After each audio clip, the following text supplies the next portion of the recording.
খেতে ইচ্ছে গেছে কচু দিয়ে, কুমড়ো দিয়ে, পুঁই দিয়ে, কিন্তু দুঃখের বিষয়ে পুঁই শাক পাওয়া গেল না, কারণ এত বৃষ্টি, ভালো করে হাট বসেনি।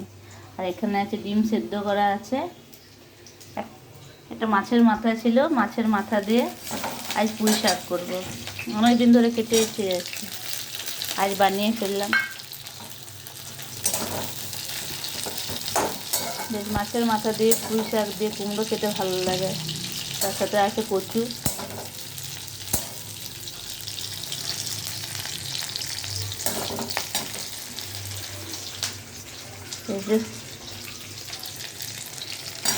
দিলাম